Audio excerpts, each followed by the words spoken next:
Listo, entonces estamos grabando nuevamente. Y les doy la bienvenida a nuestra tercera clase de sustentabilidad en ingeniería, donde estamos viendo el módulo 1 de conceptos básicos en sustentabilidad. Hoy día vamos a ver algunas medidas que se han tomado a nivel internacional para el tema de la sustentabilidad y otras que se han tomado a nivel nacional. En esta clase vamos a hablar de cosas más bien legales, acuerdos, tratados, leyes, regulaciones, pero no vamos a alcanzar a ver todas las que son relevantes para el curso o las que son relevantes para que ustedes después hagan los casos de estudio. Así que los voy a dejar con un video tarea para que vean un video con el material adicional que no alcanzamos a ver en clase. Antes de comenzar, me gustaría confirmar de que están viendo mi pantalla. Deberían estar viendo una diapo que dice conceptos básicos de sustentabilidad, que me escuchan bien y me ven. Sí, profesora, se escucha y se ve bien. Sí, gracias, se ve bien. Muchísimas gracias a ambos. Entonces, con eso podemos dar inicio a la clase.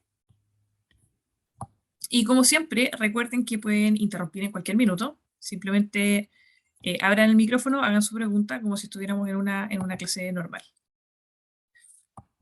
Yo intentaré mantener todo lo que tengo que mantener a la vista para ir leyendo el chat y respondiendo a las dudas que me van dejando por ahí también.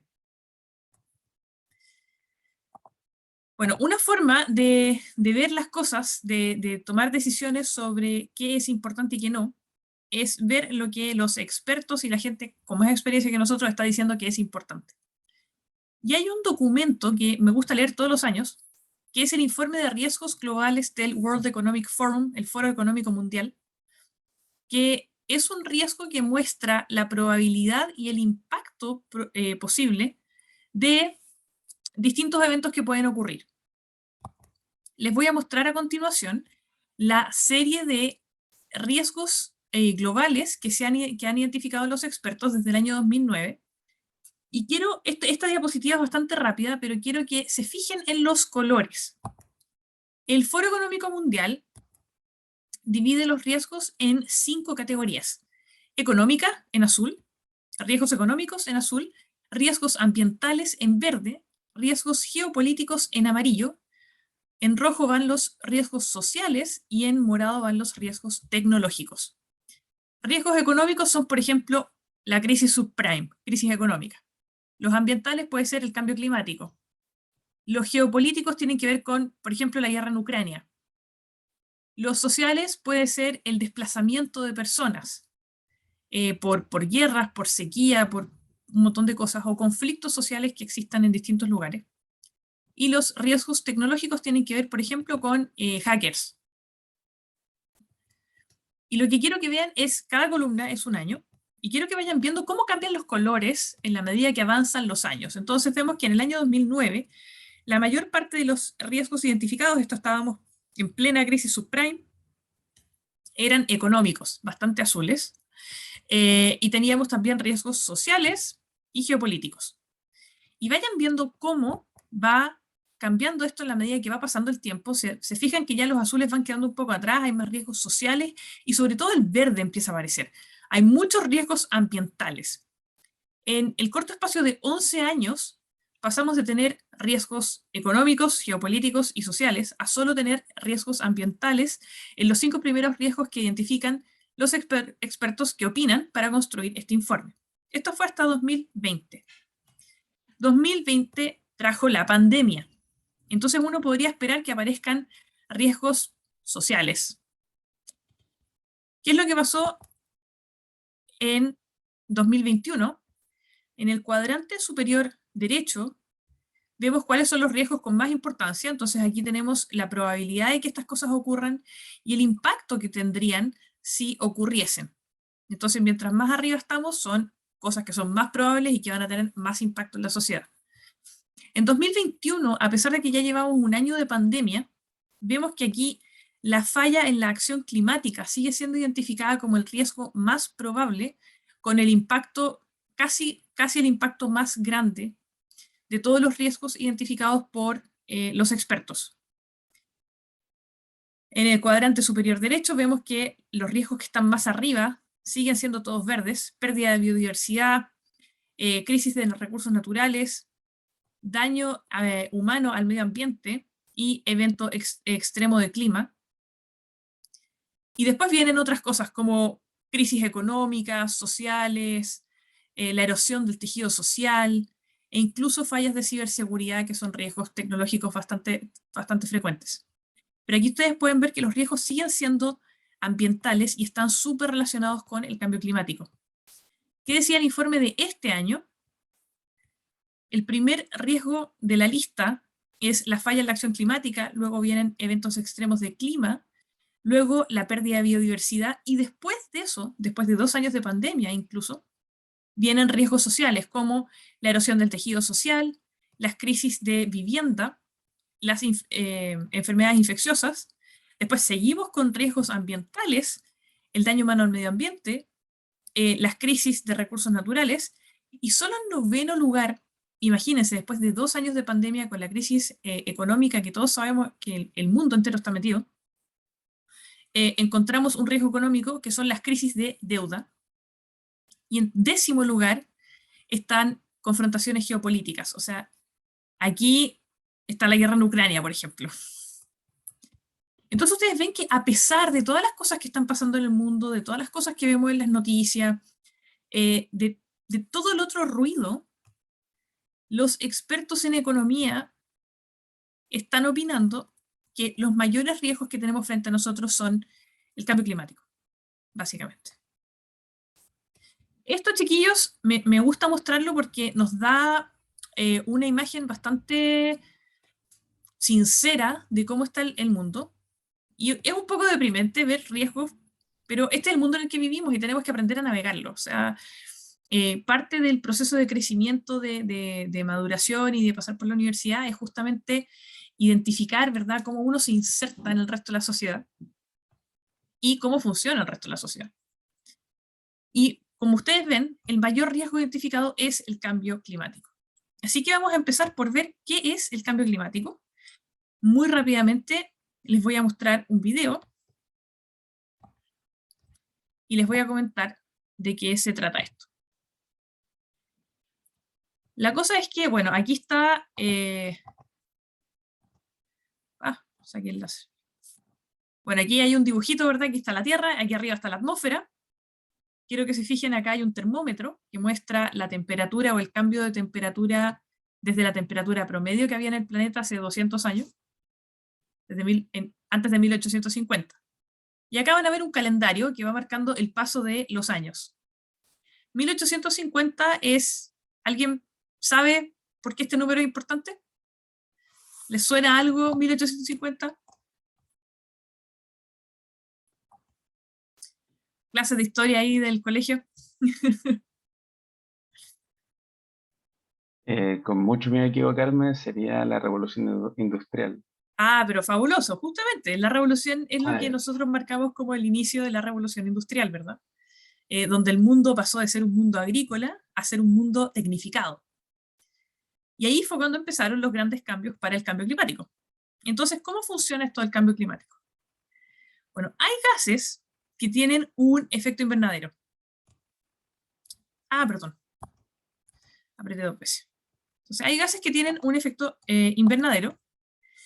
Y esto significa que cuando estos gases llegan a la atmósfera, disculpen, cuando estos gases llegan a la atmósfera, son capaces de atrapar el calor que proviene del Sol. Y eso evita que este calor se escape al espacio, que era lo que pasaba antes. Esto genera un efecto invernadero que, en su justa medida, permite la vida en la Tierra. O sea, necesitamos del efecto invernadero. Sin embargo, tenemos un problema, y eso es que hemos sobrepasado en casi 50% la concentración histórica de estos gases, lo que provoca que haya más energía adentro del planeta. Y esta energía hace que haya una mayor temperatura en la atmósfera, el mar, la Tierra, cambia los patrones normales de los vientos, altera el estándar de precipitaciones, y esto causa sequías e inundaciones cada vez más frecuentes y más prolongadas de lo que nosotros y los sistemas naturales estábamos acostumbrados. Esto a su vez está acelerando la extinción de las especies y propaga las enfermedades más rápidamente. Entonces, en pocos segundos, eso es el cambio climático.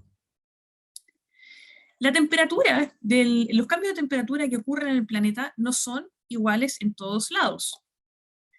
Ustedes van a ver acá hay 3 proyecciones de clima, o sea, cómo sería la temperatura en el planeta con un aumento de la temperatura media de 1.5 grados, el aumento de temperatura media de 2 grados y un aumento de 4 grados en la media. Pero ustedes pueden ver que cada uno de estos mapas tiene lugares más claros y lugares más oscuros. En los lugares más oscuros quiere decir que la temperatura va a aumentar mucho más. Y en los lugares más claros que va a aumentar poco menos. Entonces veamos acá en el primer mapa, aquí si la temperatura promedio del planeta aumenta 1,5 grados, aquí frente a las costas de Chile tal vez va a cambiar un poco, medio grado Celsius la temperatura de la superficie, pero si ustedes se fijan aquí en el Ártico, el cambio de temperatura va a ser de unos 5 grados Celsius, y en la Antártica el cambio de temperatura va a ser de 3, 4 grados Celsius. Entonces, ustedes ven que no es homogéneo. Y los que vivan en San Felipe, o al interior de cualquier región del país, saben perfectamente bien de que la temperatura ya está aumentando mucho más rápido de lo que aumenta en Valparaíso. En Valparaíso todavía está fresquito, hace frío, corre viento, pero hacia el interior tenemos temperaturas de 40 grados, etc. Entonces, esto es cambio climático. Esto es un problema, y es un problema súper serio. Entonces, para eso, los países del mundo convinieron hace muchos años atrás de que esto era un problema. Se juntaron en una convención, que es un evento, la convención es un acuerdo, hicieron esta convención marco sobre cambio climático de las Naciones Unidas, que es un espacio donde las naciones se juntan a negociar y avanzar juntas sobre cambio climático. La convención marco es una institución que organiza y soporta a los múltiples cuerpos que apoyan la implementación de la convención. ¿Y qué es la convención? Es un acuerdo que tomaron los países donde dijeron básicamente que el cambio climático es un problema. ¿Sabes? Y que teníamos que hacer algo al respecto. ¿Por qué? Por el bien de la humanidad, básicamente. Porque si no, la economía iba a colapsar. Y esto lo saben desde hace décadas. Y están trabajando desde hace décadas. Entonces, esta convención marco es este acuerdo gigante donde los países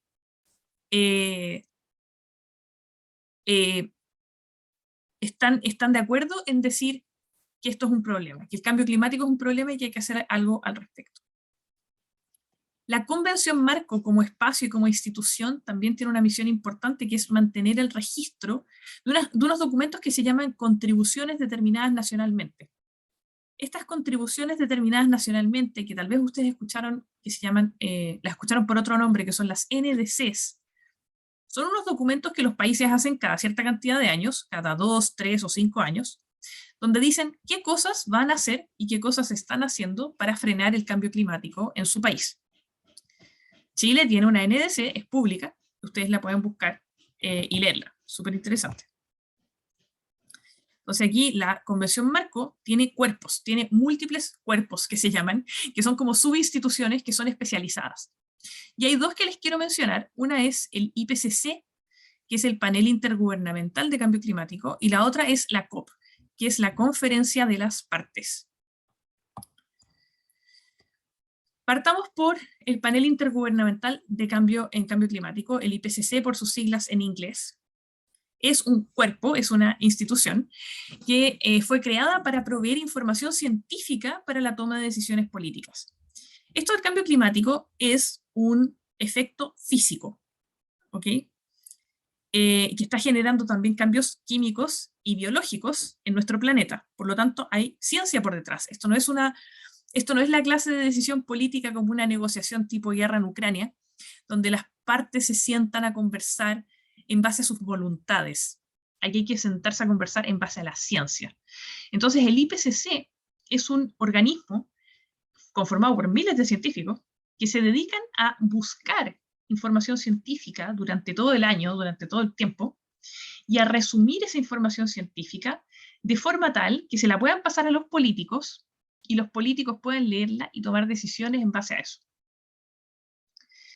Cada cierto tiempo liberan informes que se llaman reportes de evaluación, o assessment reports, los AR, y tienen un número, vamos en el AR6, donde van compilando la información científica y llegando a ciertas conclusiones.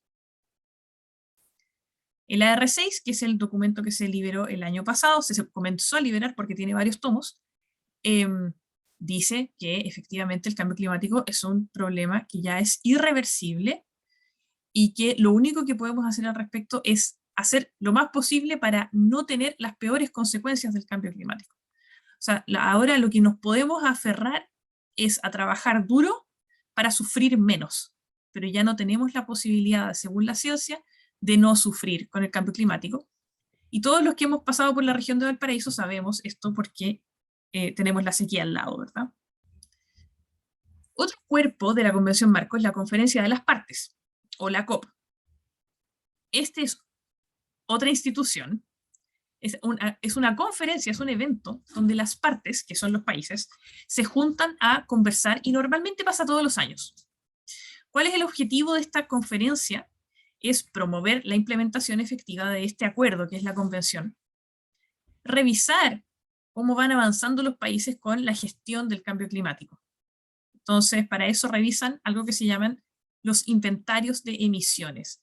Los inventarios de emisiones son la estimación de cuántos gases de efecto invernadero está liberando cada país, y cada país los calcula. En el caso de Chile, nuestro inventario de emisiones es público. Ustedes lo pueden acceder, pueden bajar los datos, pueden analizar toda la información. Así que esa es la COP. Hace 2 COPs atrás era Chile el anfitrión, lo tuvimos que hacer en España al final, porque aquí fue el estallido social, pero Chile fue el anfitrión de la COP25. Y la próxima COP, la COP27, va a ser en Egipto. En este trabajo conjunto de todos los países para luchar contra el cambio climático, ha habido algunos hitos relevantes. En 1992 se creó la Convención Marco de Cambio Climático, que es la UNFCCC, por sus siglas en inglés. En 1997 se llegó al Protocolo de Kioto, que fue el primer gran acuerdo vinculante para combatir el cambio climático, donde los países industrializados se comprometieron a hacer algo al respecto y a bajar sus emisiones. En 2015 logramos el Acuerdo de París, donde todos los países del mundo se comprometieron a bajar sus emisiones. Y el 2020 recién inició la implementación del Acuerdo de París. Por lo tanto, es algo bastante nuevo el Acuerdo de París, a pesar de que hay muchos países que hace muchísimo tiempo que están haciendo cosas al respecto. El Acuerdo de París es un acuerdo que ya ha sido ratificado por 191 países.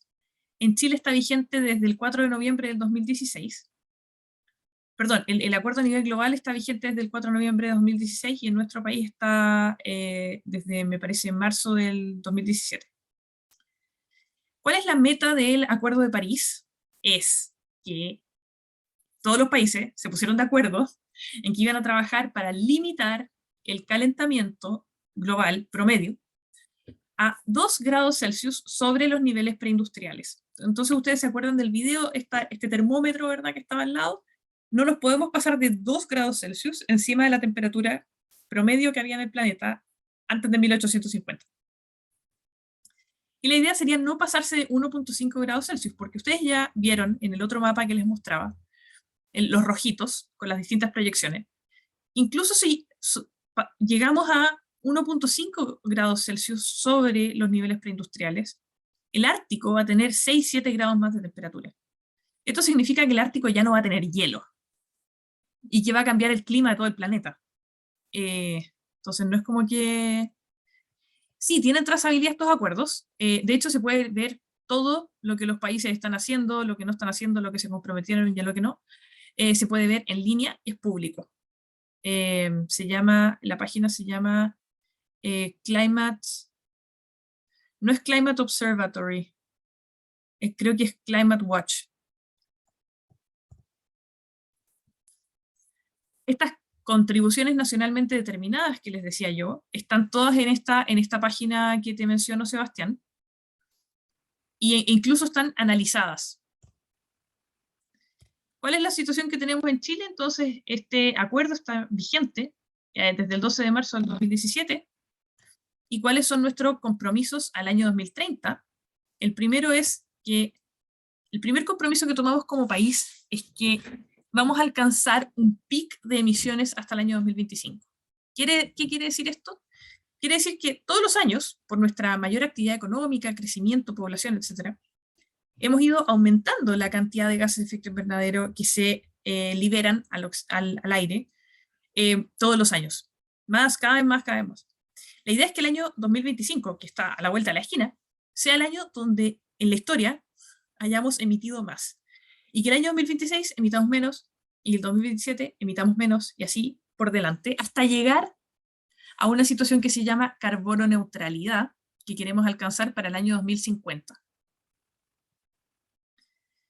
Además, nos hemos autoimpuesto un presupuesto de emisiones. ¿Qué es un presupuesto de emisiones? Es igual que el presupuesto de la casa. Yo tengo 100 lucas para gastar en comida, no me puedo pasar de esas 100 lucas. Nosotros nos pusimos 1100 megatoneladas de dióxido de carbono equivalente para gastar en toda la década entre 2020 y 2030. Y además, desde el 2030 en adelante, vamos a tener un presupuesto anual de 95 megatoneladas de dióxido de carbono equivalente. ¿Qué pasa con esto? Igual que cuando uno tiene un presupuesto apretado tiene que gastar menos, como nosotros nos hemos autoimpuesto un presupuesto, tenemos que emitir menos, y por lo tanto las empresas, el gobierno y todas las instituciones y todas las personas tenemos que procurar formas de emitir menos.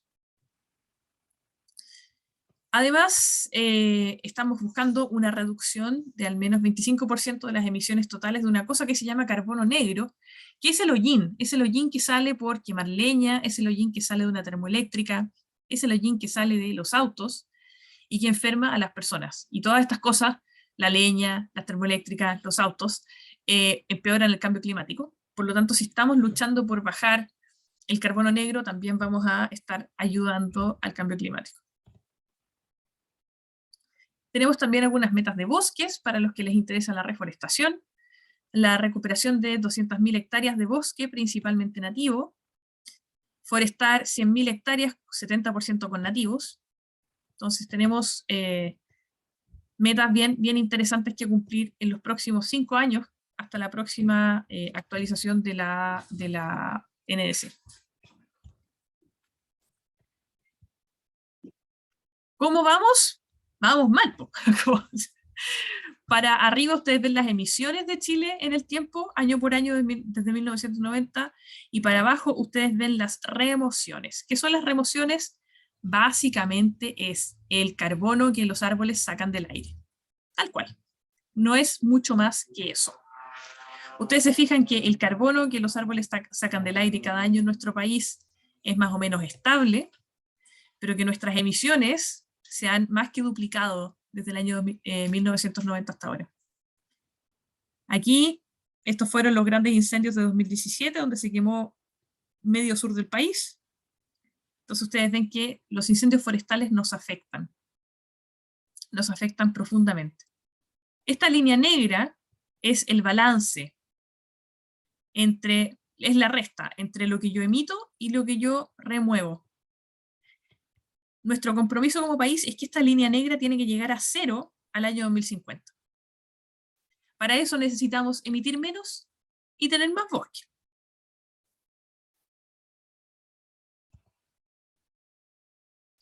Ahora que sabemos un poco más del cambio climático, quiero mostrarles algunas políticas públicas en medio ambiente que son importantes. Primero, ¿qué son las políticas? Las políticas son documentos que emiten los ministerios. No son leyes, son lineamientos, son la visión de largo plazo que tenemos sobre un cierto tema.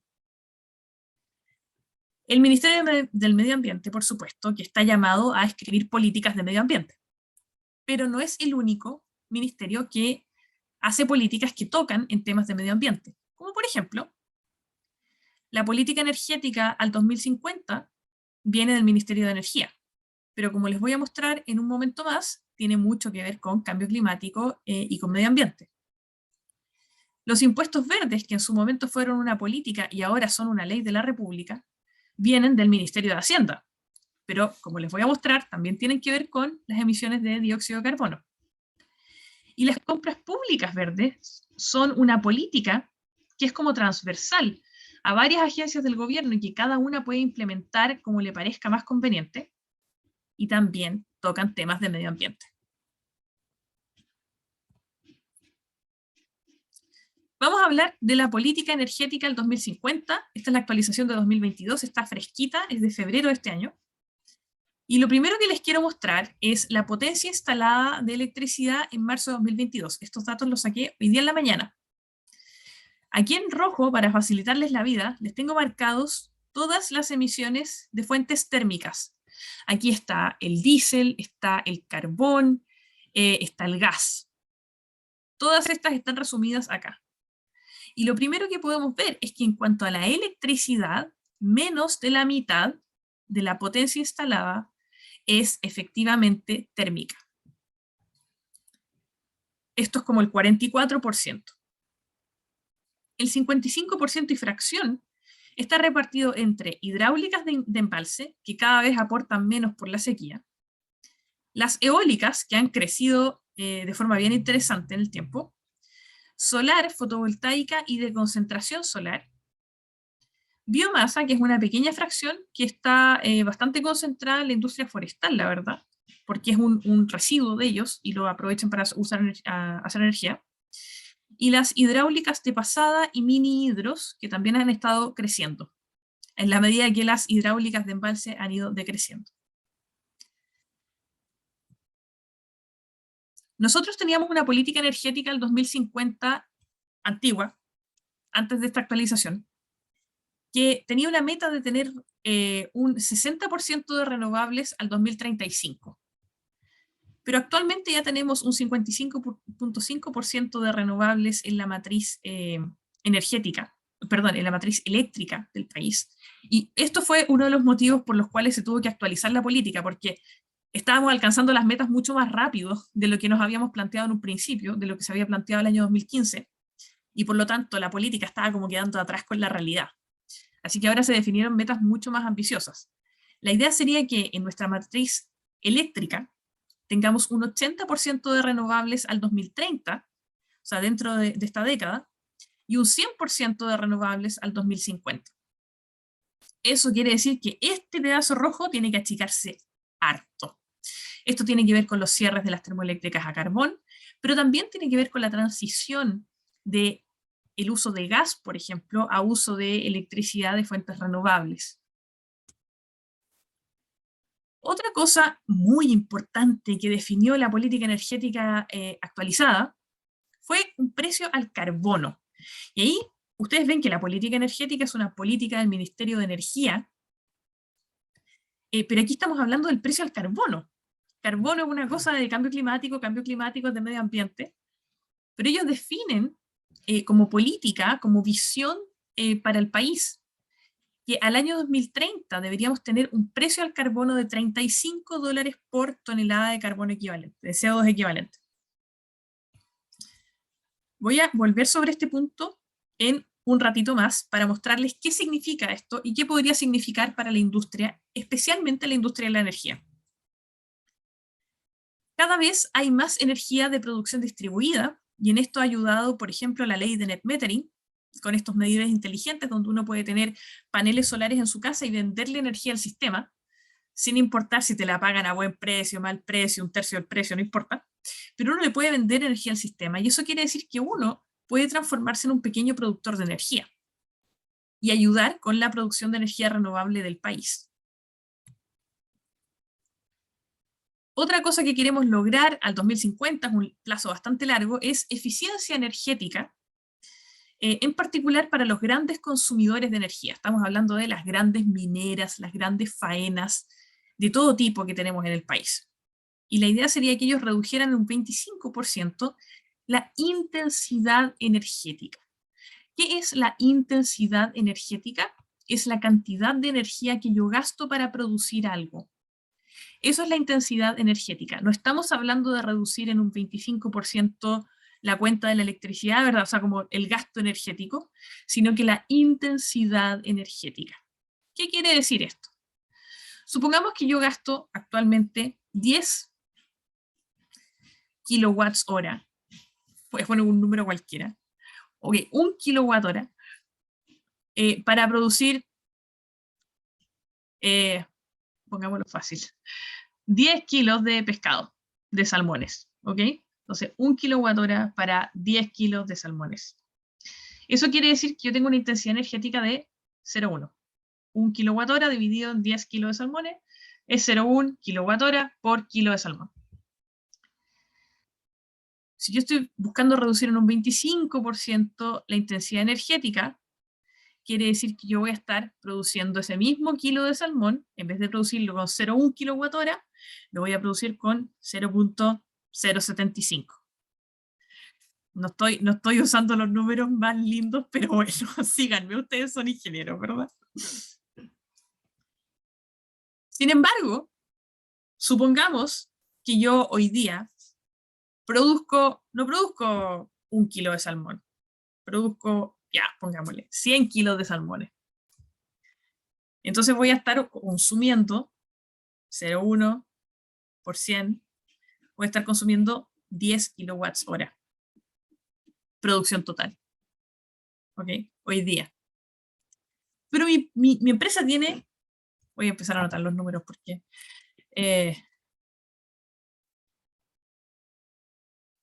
por 100 kilos de salmón me dan 10 kilowatts hora en mi consumo total. Sin embargo, en el futuro, cuando yo tenga esta eficiencia, haya hecho mi trabajo de eficiencia energética y esté gastando mucha menos electricidad, yo también quiero estar produciendo más salmones. Quiero estar produciendo el doble, porque yo quiero crecer como empresa. Entonces, en este caso, voy a estar consumiendo 15 kilowatts hora. Entonces, quiero que vean la cifra. Fíjense, 0,075 es un 25% menos que 0,1. Por lo tanto, ahí la intensidad energética es un 25% menor. Sin embargo, como yo estoy produciendo más, también, fíjense, voy a estar gastando más energía a la larga. O sea, ya no son 10 kilowatts hora, son 15 kilowatts hora. Es un aumento de un 50% del gasto energético. Entonces, estas metas de intensidad, cuando ustedes vean metas de intensidad, tienen que tener mucho cuidado en cómo las entienden. Esto se refiere a intensidad energética, no se refiere a que como país vamos a estar gastando menos electricidad. Quiere decir que por cada cosa que produzcamos deberíamos estar consumiendo menos electricidad. Lo que no necesariamente significa una reducción global en el consumo energético. Bueno, eso fue un paréntesis matemático, pero es importante para entender esto de las metas de intensidad energética o de intensidad de carbono, porque se prestan mucho para hacer greenwashing. Un tema en el que me encantaría profundizar, pero en este curso no nos alcanza el tiempo. Otra política, bueno, que ahora es ley de la República, que vino del Ministerio de Hacienda, fueron los impuestos verdes. Impuestos verdes tenemos de dos tipos. Probablemente ustedes conocen el impuesto verde a fuentes móviles. Si alguno de sus familiares recientemente ustedes mismos se compró un auto o una camioneta a diésel, tuvo que pagar un impuesto verde.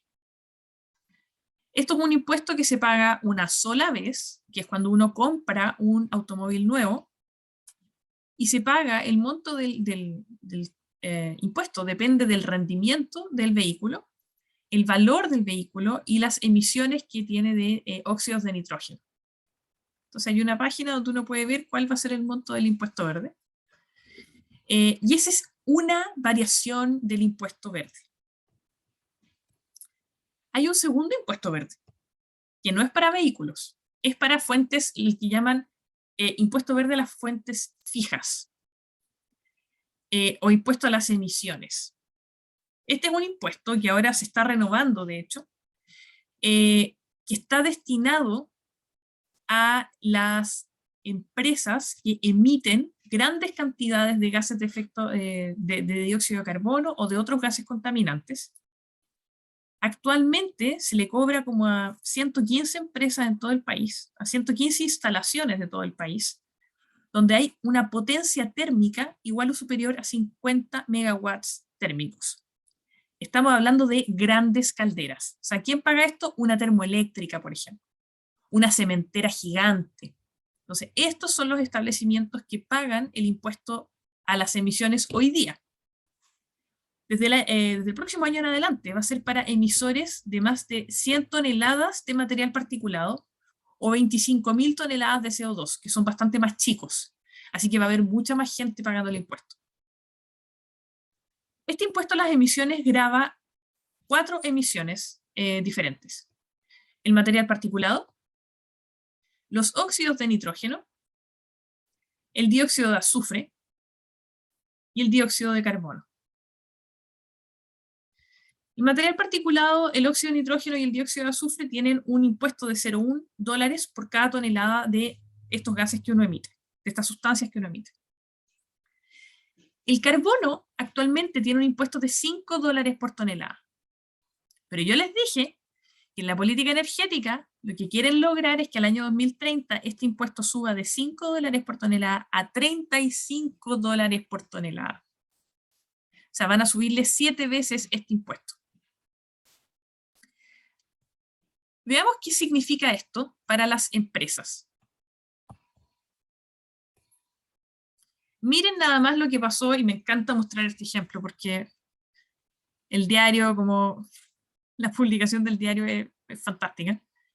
Miren lo que pasó el primer año que estuvo funcionando el impuesto al carbono, con $5 por tonelada. Primero, la recaudación. Se recaudaron $170 millones ese año. El 90%, o sea, $153 millones, vino de las generadoras de electricidad.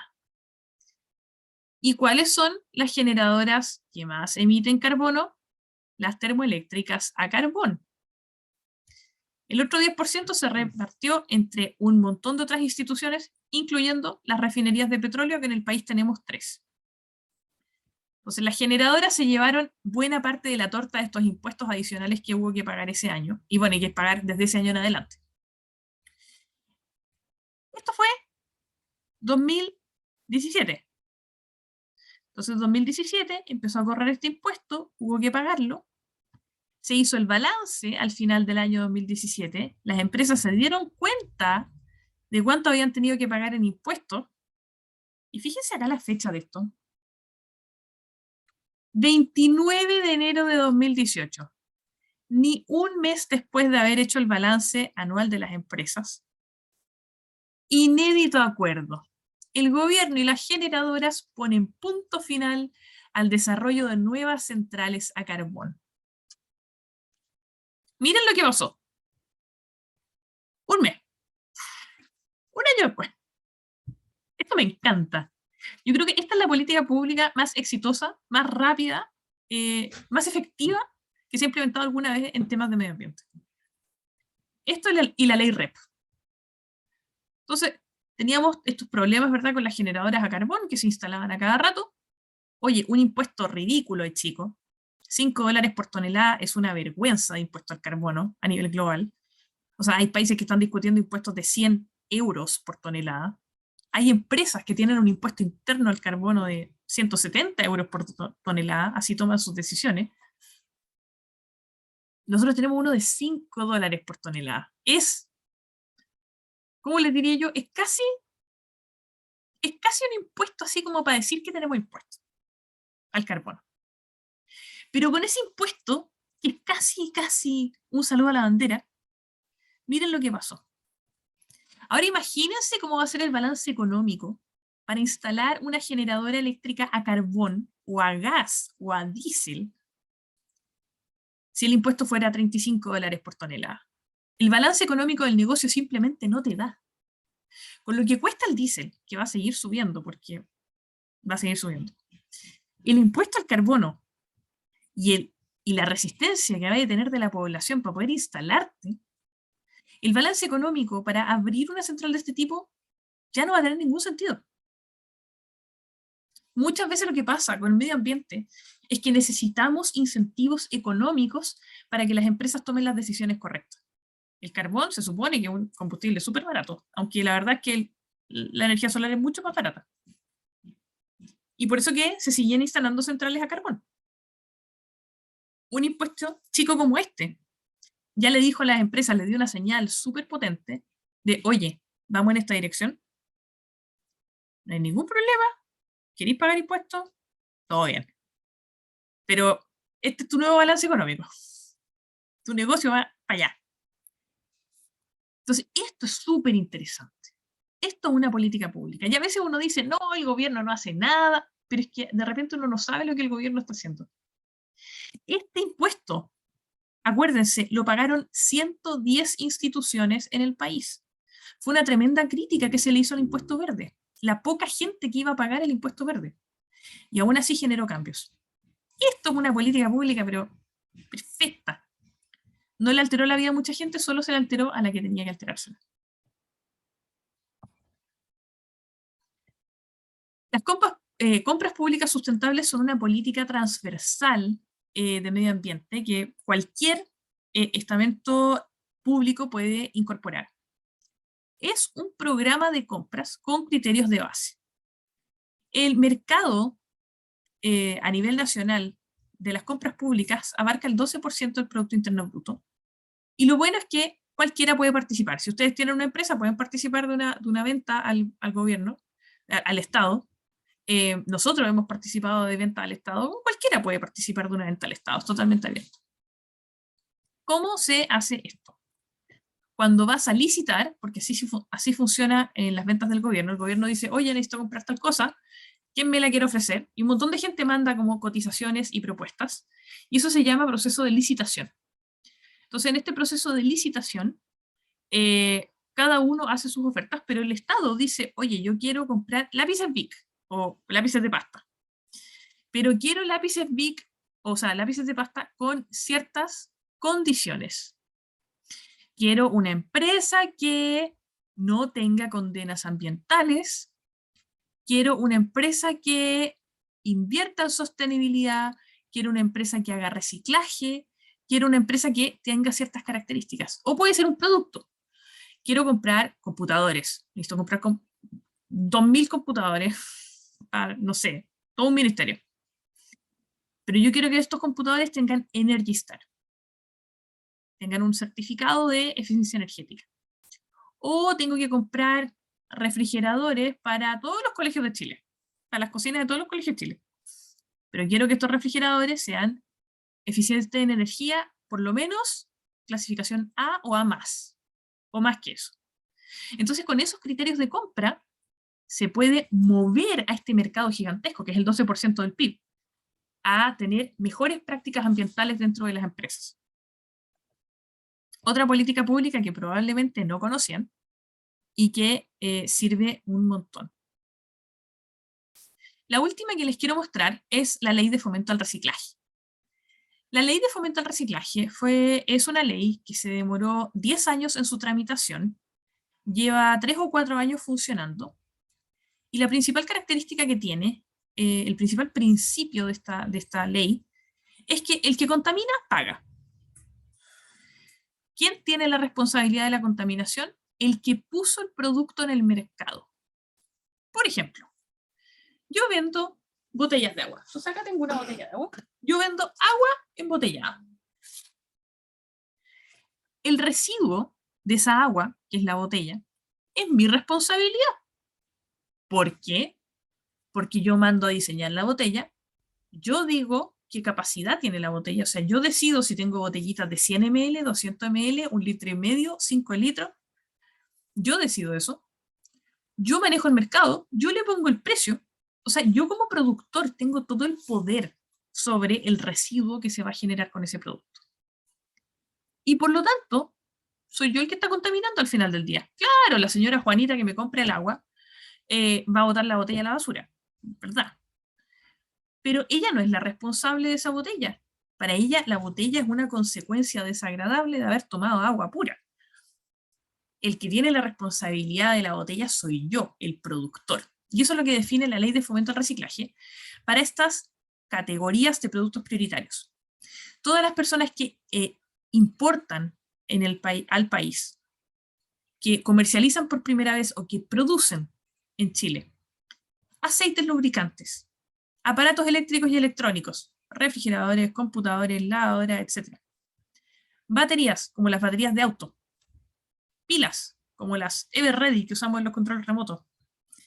Los envases y embalajes. Todo el packaging de todo lo que conocen. O sea, la bolsa en la que venían envueltas los confort.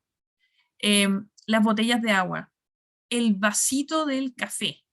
Todas estas cosas son envases y embalaje. Y los neumáticos, tanto neumáticos mineros como neumáticos de auto. Estos 6 tipos de productos están afectos a esta ley y tienen este principio.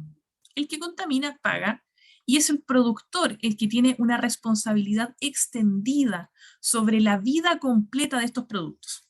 Y ahí ustedes se acuerdan, la semana pasada vimos el ciclo de vida de los productos. El productor ya no es solamente responsable por su planta, por su producción, sino que es también responsable por el resto de la vida de los productos que tiene, incluso cuando esa vida ocurre fuera de sus manos. ¿Cómo se hacen responsables los productores? A través de sistemas de gestión de residuos para productos prioritarios. El productor tiene que encargarse de recuperar y reciclar o revalorizar los residuos que queden de estos productos prioritarios. Tiene que financiar sistemas de gestión de residuos para estos productos prioritarios. O sea, tiene que encontrar a alguien que ande por ahí agarrando las botellitas plásticas, armar un punto limpio, que tenga un proceso para reciclar las cosas o revalorizarlas, reempacarlas y ojalá venderlas. Si no, tiene que financiar el sistema para que se dispongan de forma segura. ¿Qué es lo que fomenta esto? Y ustedes vayan, la próxima vez que vayan al supermercado, por favor, fíjense. Antes las botellas de detergente eran unas cosas de este porte gigantescas de PVC, ¿verdad? O de HDPE, gigante, azules. Ahora te venden detergente o mágicamente se podía hacer detergente concentrado. La botella de este porte, mézclelo con agua en su casa. No le pienso vender una botella más grande porque si no yo me voy a tener que hacer cargo de esa botella más grande. Las botellas de agua, de bebida, etcétera, son cada vez más livianas. Ahora uno las aprieta y se le sale la bebida, ¿verdad? Porque mientras más kilos de plástico tú pones en el mercado, más kilos tienes que recuperar y tratar. Y eso tiene un costo. Por lo tanto, las empresas están repensando sus productos y sus productos en este caso, para que tengan menos envases y embalajes. Están pensando de nuevo cómo diseñar los neumáticos para que duren más. Están pensando de nuevo los aparatos eléctricos y electrónicos para que no haya obsolescencia programada. Y así suma y sigue. Esta ley viene a fomentar el ecodiseño, que se llama, una visión de ciclo de vida. Porque si no, me sale caro. Me sale súper caro.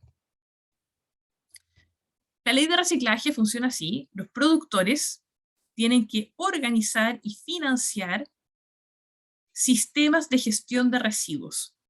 Estos sistemas de gestión de residuos pueden ser hechos por recolectores de base, por empresas valorizadoras o por las municipalidades que pueden administrarlos. Nosotros como consumidores tenemos la responsabilidad de separar los residuos y entregarlos en lugares donde se facilite la gestión del residuo. O sea, no podemos irnos a la cochiguá y decir, ay no, ya, los productores son responsables de todo, nosotros nos olvidamos. No, nosotros somos parte activa de este sistema, y si queremos que las cosas funcionen, nosotros tenemos que facilitar de que funcionen. Así que esos son los actores que participan de la ley de reciclaje. He hablado un montón de rato, nadie ha levantado la mano, por favor. ¿Dudas? Las termoeléctricas funcionan igual que las plantas de energía nuclear. ¿Por qué no tenemos plantas de energía nuclear? ¿Se generan más energía en las plantas nucleares? Las plantas de energía nuclear son una cosa maravillosa que genera mucha energía con una huella de carbono muy pequeña.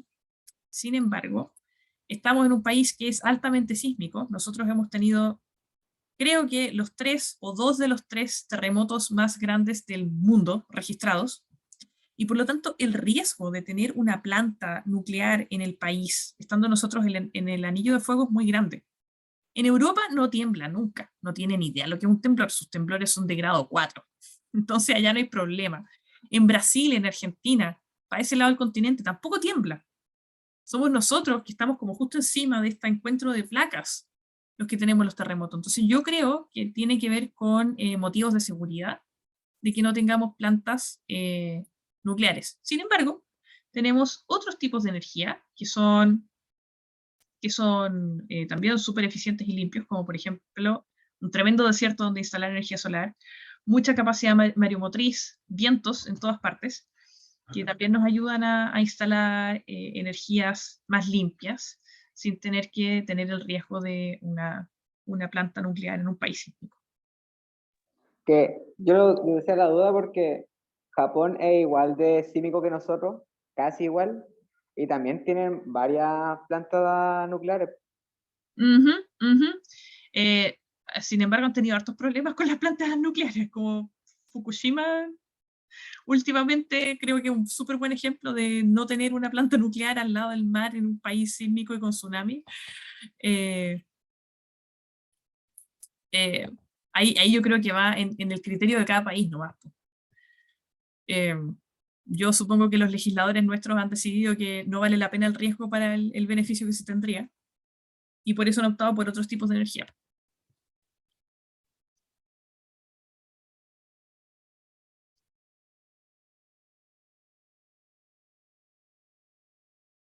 Yo tenía una duda, profe, con lo de la ley REP. ¿Cómo se aseguran así como que realmente los productores se estén haciendo cargo? Porque o hay algún rango, porque por ejemplo, no sé, Coca-Cola, está claro que no se hace cargo de un gran porcentaje de las botellas plásticas. Entonces, ¿cómo hay alguna fiscalización o algún organismo encargado? Sí, hay fiscalización, hay organismos encargados. El organismo encargado de fiscalización en el país, fiscalización ambiental, es la Superintendencia del Medio Ambiente. Van a aprender sobre la Superintendencia del Medio Ambiente en el video que les voy a dejar en el aula virtual para que vean.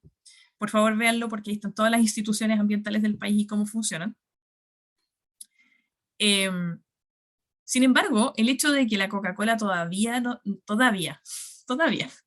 se está haciendo cargo de tantos residuos, no tiene que ver tanto con la Coca-Cola per se, tiene que ver con que la ley no la empuja. Las metas, la ley de fomento al reciclaje es una ley, pero tiene unas cosas que se llaman reglamentos. Y en el reglamento está definido cuáles son las metas de valorización o de recuperación que hay por año para las empresas. Las metas que se habían establecido originalmente para el reglamento de la ley el reglamento de envase y embalaje eran bastante más ambiciosas, pero durante el proceso de negociación del reglamento le bajaron bastante las metas de forma bien sospechosa. Les dijeron que tenían que gestionar solamente un 5% de sus residuos hasta el año 2022, donde las metas aumentan de forma drástica. Entonces, es un tema político también. O sea, las empresas normalmente solo van a hacer lo que se les exige hacer. Y por eso que las leyes son tan importantes, porque muy rara vez una empresa va a querer invertir en hacer las cosas bien a menos que esté obligada a hacerlo. Hay muchas empresas que sí lo hacen, pero la mayoría no. Entonces, para eso tenemos las leyes, para regular el mercado. Pero si las leyes son así tan light y poco ambiciosas, la verdad es que se pone difícil, porque las empresas pueden hacer una cosa muy pequeña y listo, resuelven su problema y no les pasan ni una multa. Entonces, ¿tiene un poco de culpa como el chancho o el que le da la frecha? Esa es la pregunta con la que yo me quedo. Nada es blanco o negro en sustentabilidad, eso lo sabemos desde la primera clase. Las cosas siempre son discutibles. Siempre hay más que traer a la conversación, siempre hay más factores por los cuales ocurren las cosas.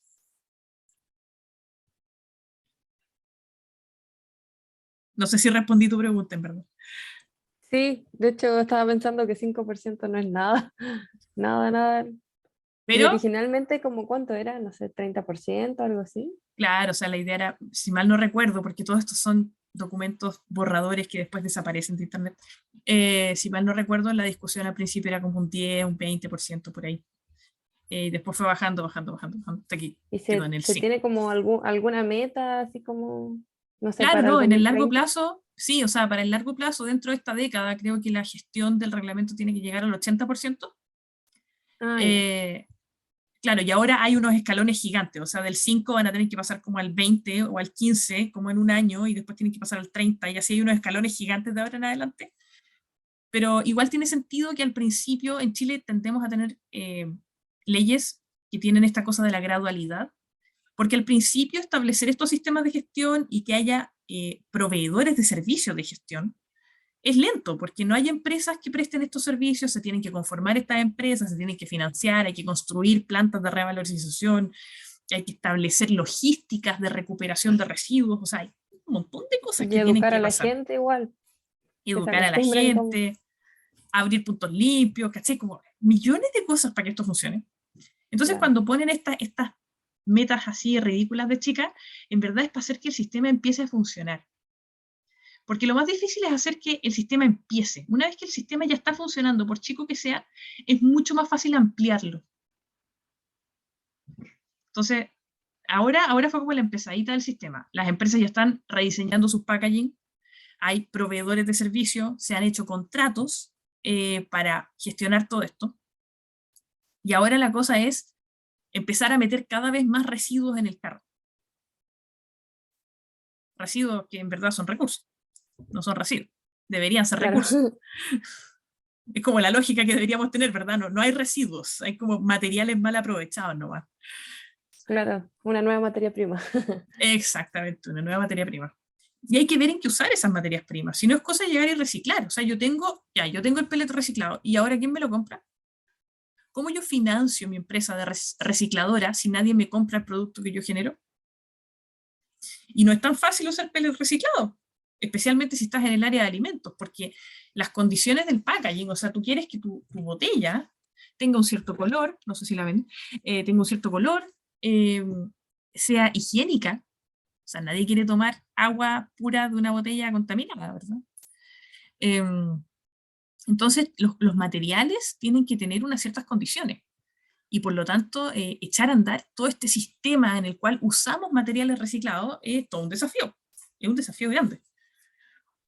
Entonces, pero están dando. Lo importante es que están dando y que cada vez van a andar más rápido, no solamente porque la ley los obliga, sino que también porque nosotros los consumidores estamos más preocupados de eso y ellos lo saben. Así que chiquillos, si pueden comprar detergente concentrado, bien, ayudan al planeta, menos packaging y menos detergente también. Usen menos detergente en la lavadora, no sobrecarguen. Sean económicos. La mejor forma de ayudar al planeta es ser, en buen chileno, la mejor forma de ayudar al planeta es ser apretado, en no comprar nada. Como básicamente. Es lo mejor que uno puede hacer. Porque todo lo que uno compra tiene un impacto ambiental. ¿Tenemos más dudas?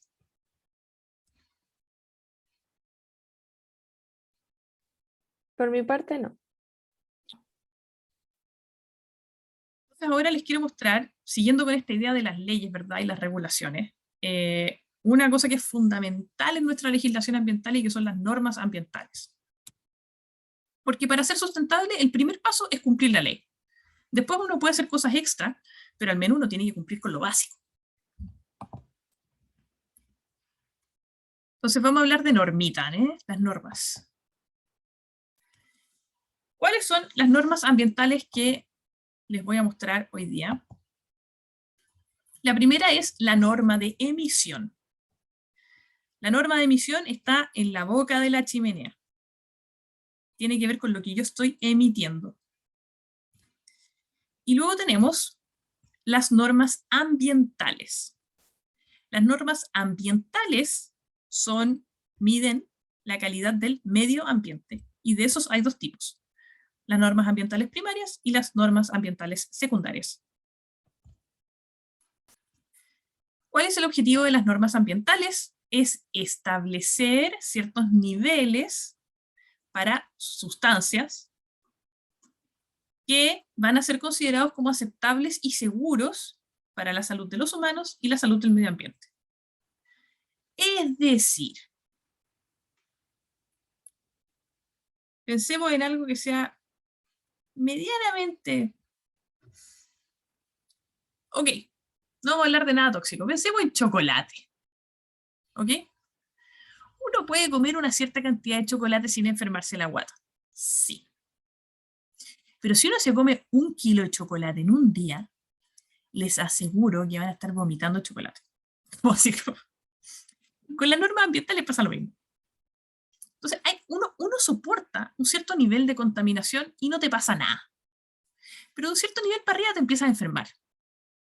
Las normas ambientales lo que hacen es definir cuál es ese nivel y cuánto de esto es seguro para las personas y cuánto es seguro para el medio ambiente. Y son 2 niveles distintos y por eso que estas normas son diferentes. Las primeras son las normas de calidad primaria. Recuerden que las normas de calidad o normas ambientales tienen que ver con lo que pasa en el medio ambiente, no en la boca de la chimenea, sino que en el aire o en el agua genérica.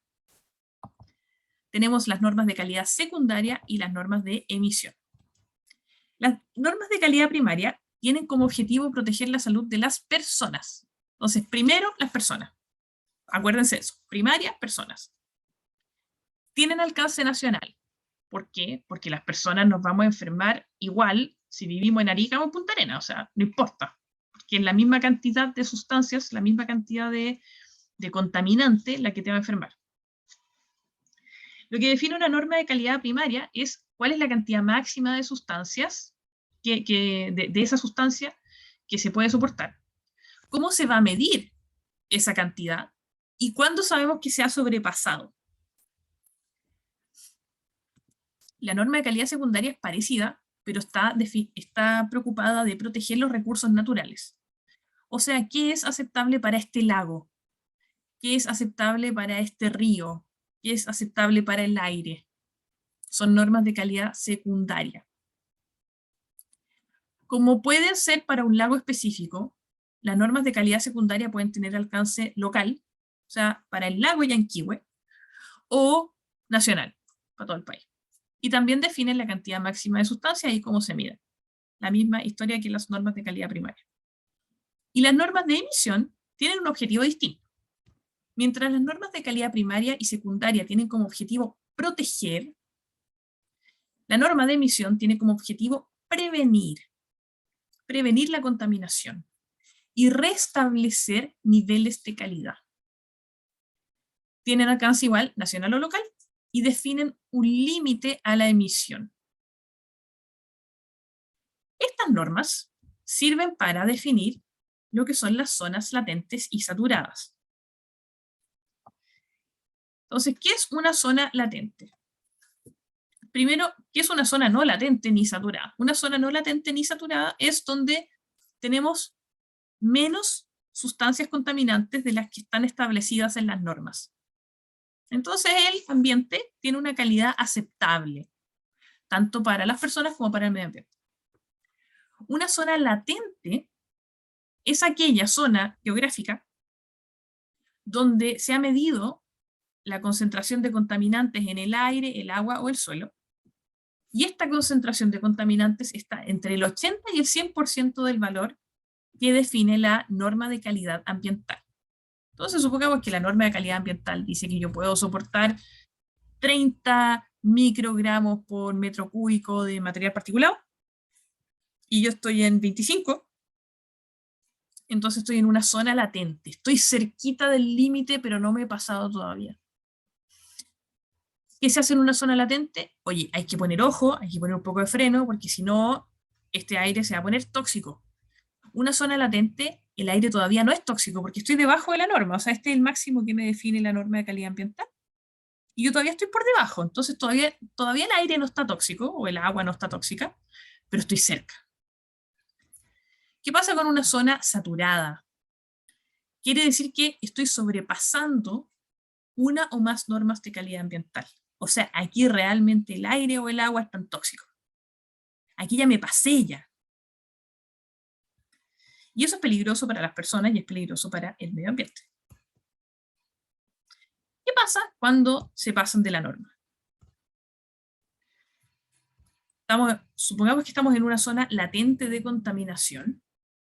Lo que se hace en una zona que es latente es establecer un plan de prevención. Quiere decir, quiero prevenir que haya más contaminación, que haya más de esta sustancia tóxica en el agua o en el aire o en el suelo, en este lugar. Un plan de prevención. ¿Para qué? Para prevenir pasarme de la norma. ¿Qué pasa si estoy en una zona saturada? Se establece un plan de descontaminación. El plan de descontaminación es un plan que dice, oye, vamos a parar de hacer estas cosas para sacar contaminación de aquí. Son súper comunes estos planes de prevención y planes de descontaminación asociados a un contaminante específico que se llama material particulado. Y esto es, por ejemplo, Santiago. El ejemplo más cercano que tenemos es Santiago, en la quinta región. Estas intervenciones son intervenciones territoriales, ¿ok? No son intervenciones nacionales. Es para Padre Las Casas, es para Temuco, puras ciudades del sur, porque por acá hay muchos problemas de material particulado. Coyhaique, Santiago como el Gran Santiago o región metropolitana. Yo defino un territorio donde está el problema y en ese territorio yo hago una intervención para, ya sea prevenir pasarme de la norma o descontaminar de frente. Para saber si estamos arriba, debajo, por el lado de la norma, tenemos información pública. Chile es un país maravilloso porque tenemos mucha información pública de muchas cosas que pueden ser incómodas, pero las tenemos y podemos verlas. Aquí ustedes ven, esto es una página web, donde está la calidad del aire del núcleo Puchuncaví, Ventanas Quintero, el núcleo industrial. Y ahí ustedes pueden ver cómo está la calidad del aire y cada uno de estos puntos es una estación de monitoreo. Entonces aquí ustedes pueden ver todos los días del año cómo está el aire. Bueno, regular, o hay alerta, hay preemergencia ambiental, emergencia ambiental, o no hay datos, no hay disponible porque tal vez están arreglando la estación de monitoreo. Aquí ustedes se pueden meter a ver cómo está la calidad del aire cerca de ustedes. Y esto está asociado a un instrumento que se llama PPDA, que es el Plan de Prevención y de Descontaminación Atmosférico, que se firmó después de que pasaron todas las cosas que pasaron en Puchuncaví y Ventanas, con los jardines infantiles y este polvo amarillo que salía de todo este escándalo. Las empresas, el gobierno y la comunidad vienen trabajando desde hace años en este PPDA para mejorar las relaciones entre todos los actores y también para reducir la contaminación en este territorio. ¿Cómo afectan las zonas latentes y las zonas saturadas a las empresas? Porque recuerden que estamos en un curso de ingeniería, todos nosotros vamos a trabajar en empresas en algún punto y tenemos que saber cuáles son las consecuencias para el negocio de este tipo de instrumentos. Primero, hay mayores restricciones a la producción. Por ejemplo, en Santiago hay días donde no se puede producir. Si el aire está lo suficientemente malo en Santiago, hay fábricas que no pueden funcionar. Eso quiere decir que tú estás pagando sueldos y no estás ganando nada, estás pagando cuentas y no estás pagando nada, y a veces tienes que parar equipos que es súper difícil echar a andar de nuevo, porque tu empresa contamina mucho. Ejemplo, termoeléctricas que están metidas en el centro de Santiago.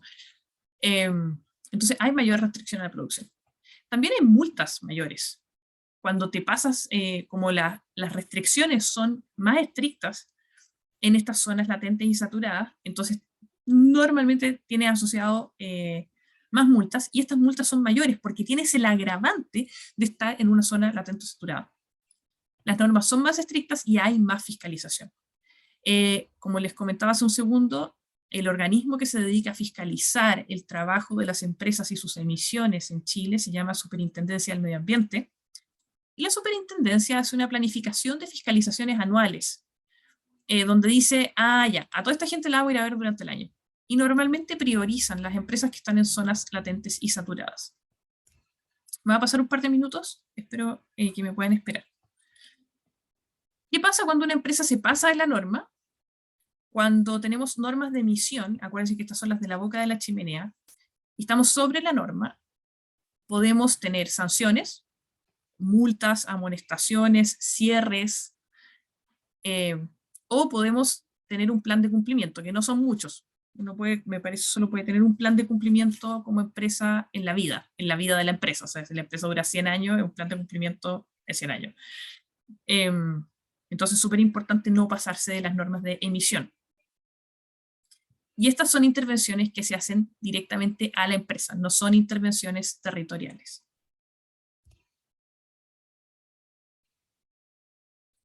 ¿Cómo afecta esto a las empresas? Bueno, las multas son inminentes. Si se pasan, como están en un lugar que está mucho más vigilado y fiscalizado, es mucho más fácil tener multas que no te estabas esperando, multas sorpresa, así como que llega un fiscalizador cualquier día martes en la tarde y te dice, oye, vengo a medir tus emisiones y te pasan una multa. ¿Por qué no te avisan las fiscalizaciones? Son siempre sorpresa. Tienes plazos cortos para hacer grandes cambios.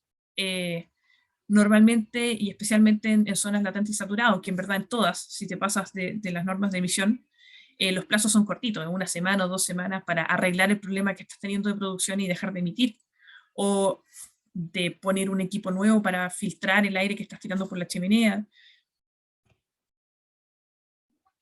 Hay una potencial suspensión de actividades, o sea, la superintendencia eventualmente puede llegar y cerrarte. O sea, si la contaminación es lo suficientemente potente y es un peligro para la población que tiene cerca, por ejemplo, te pueden decir, oye, no, usted está contaminando mucho, cierra. O sea, mande toda la gente para la casa porque hasta aquí no me llego. Y te pueden suspender o te pueden cerrar de frentón. O sea, suspender es como ya, mande toda la gente para la casa y empieza en 2 semanas. O cerrar es como, ok, se le acabó el negocio. Chao. Cualquier día martes en la tarde. Entonces es un riesgo gigante pasarse de las normas ambientales para una empresa y por lo tanto es súper importante que no se pase. Y esto se los quería pasar ahora porque lo van a ver en los casos de estudio.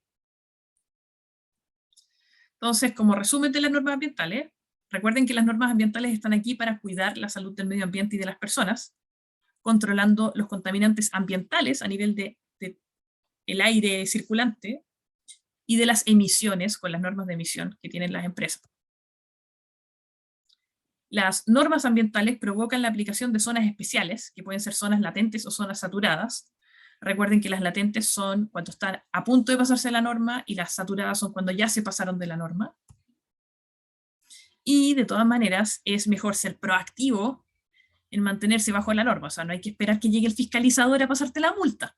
Es como uno tiene que estar continuamente vigilando que su emisión esté debajo de las normas establecidas. ¿Para qué?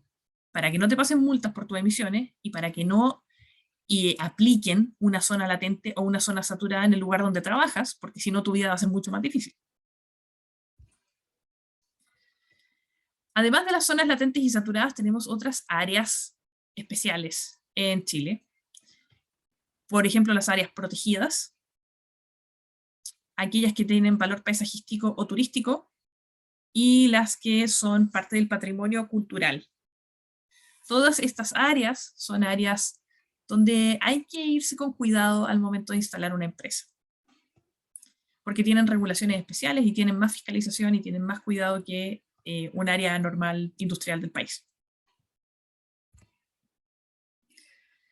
Así que hagamos un pequeño resumen de esta primera parte del curso. Primero, sabemos que el mundo tiene límites y hay que operar dentro de estos límites. Segundo, para saber cuáles son los límites y si los estamos pasando, tenemos que medir con herramientas confiables, ya sean estaciones de monitoreo o huellas de carbono. Tenemos que medir los impactos ambientales que estamos teniendo y la contaminación que estamos generando para poder tomar mejores decisiones. Para evitar problemas dentro de ya sea aguas arriba o aguas abajo de la operación, antes o después de nuestra operación, hay que mirar todo el ciclo de vida. Hay políticas, o sea, no estamos operando en el vacío aquí, sino que hay políticas nacionales e internacionales que definen indicadores para orientar la operación de las empresas. Y en Chile tenemos una institucionalidad ambiental completa para cuidar de la calidad del ambiente. En esta clase hemos visto algunas políticas y las normas de emisión y normas ambientales, y en el video que les voy a dejar en el aula virtual van a poder ver más detalles sobre la institucionalidad ambiental, Ministerio de Medio Ambiente, la Superintendencia de Medio Ambiente, etc., para que conozcan cómo se organiza jurídicamente el medio ambiente acá en el país. Chiquillos, ¿tienen dudas? No, profe. Ya, fantástico. Me disculpo por la rapidez de esta clase, siempre se nos queda corto el tiempo porque hay tanto que hablar en medio ambiente y poco tiempo en este curso para hacerlo. Pero siempre podrán ver el video que está disponible, va a estar disponible en el aula virtual para que profundicen las ideas, y si tienen dudas, por supuesto, pueden escribirme y las conversaremos. Que tengan un Profe, excelente... Ah, dime. La próxima clase sí sería presencial, ¿cierto? Justamente iba a eso, la próxima clase ya. empiezan los casos de estudio, son presenciales, así que les deseo una excelente experiencia presencial con los profesores y los casos de estudio. Ya. Bacán. Gracias, profe Chaito. Chao, que estés bien, Octavia. Igual. Chao, profe. Cuídese. Chao, Nicolás. Chao, profesora. Chao, chao, que les vaya bien. Chao, Cristian. Que tengan buena semana.